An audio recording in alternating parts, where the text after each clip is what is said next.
السلام علیکم پیارے دوستوں، آج کے اس ویڈیو میں ہم آپ کو ایک ایسے شخصیت کے بارے میں بتانے جا رہے ہیں جسے دنیا نمرود کے نام سے جانتی ہے۔ یہ قصہ ہے اس کے گھمنڈ، ظالم حکومت اور آخر میں اس کے انجام کی۔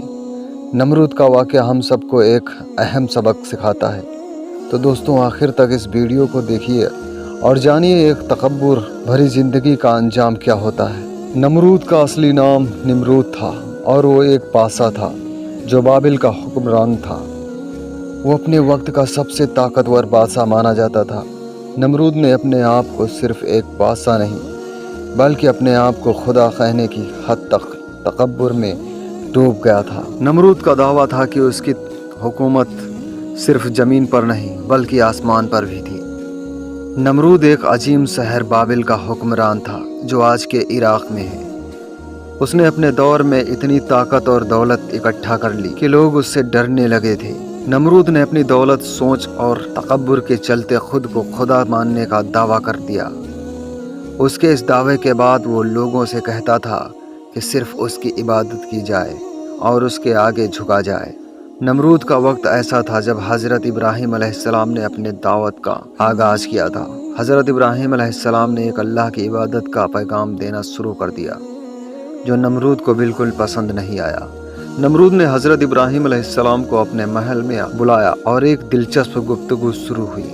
نمرود کا غرور اتنا تھا کہ جب اس نے حضرت ابراہیم علیہ السلام سے کہا کہ تمہارے خدا کیا کرتا ہے تو حضرت ابراہیم علیہ السلام نے فرمایا، میرا اللہ زندگی دیتا ہے اور موت دیتا ہے۔ اس پر نمرود نے اپنے آدمی کو حکم دیا کہ 2 قیدی لے آئیں۔ ایک کو آزاد کر دیا اور ایک کو قتل کر دیا اور کہا، دیکھو میں بھی زندگی اور موت دیتا ہوں۔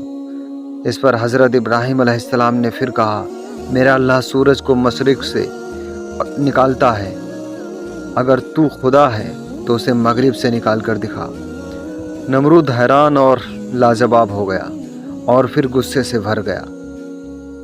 نمرود نے اپنے گھمنڈ اور غرور کے چلتے لوگوں پر بہت ظلم کیے۔ جو لوگ اس کی بات نہیں مانتے انہیں سزا دی جاتی۔ نمرود کافی سالوں تک اپنی طاقت کے زور پر لوگوں کو دبائے رکھا، لیکن اس کے ظلم کے ایک انجام تھا۔ اس نے اپنی حکومت کو کمزور کرنے کے لوگوں کو دردناک طریقوں سے سزا دینا شروع کر دی۔ نمرود نے اللہ کی قدرت کو جھٹلایا اور اپنی طاقت کو سب سے اوپر رکھا۔ حضرت ابراہیم علیہ السلام نے نمرود کے ظلم کے باوجود اپنے پیغام کو پھیلایا اور ایک اللہ کی عبادت کا دعویٰ کیا۔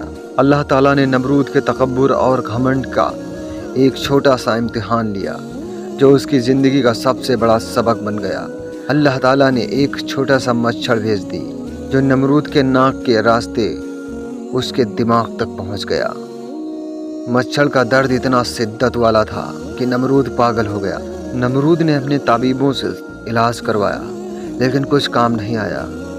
ہر وقت اس کے درد کو تھوڑا کم کرنے کے لیے اس کے سر پر جوتے مارے جاتے تھے، لیکن مچھر اس کے دماغ میں چلتا رہتا۔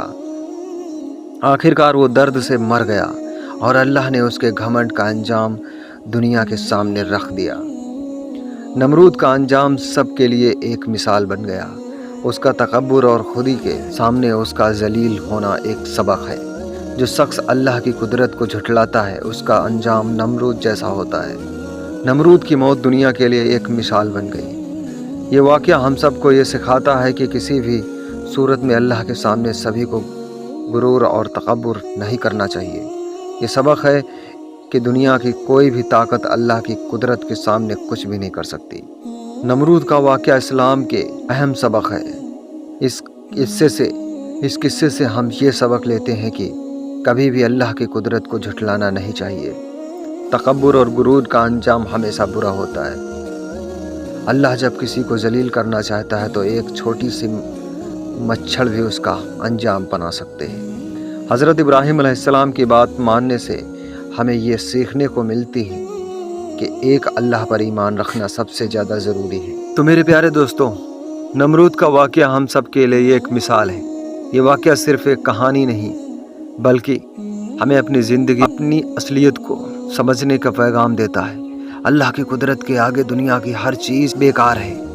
ہمیشہ اللہ کی رضا میں جینے کی کوشش کریں اور تکبر سے بچیں۔ اس ویڈیو کو لائک کریں، شیئر کریں اور ایسی ہی مزید واقعات کے لیے چینل کو سبسکرائب کر لیں۔ جزاک اللہ خیر۔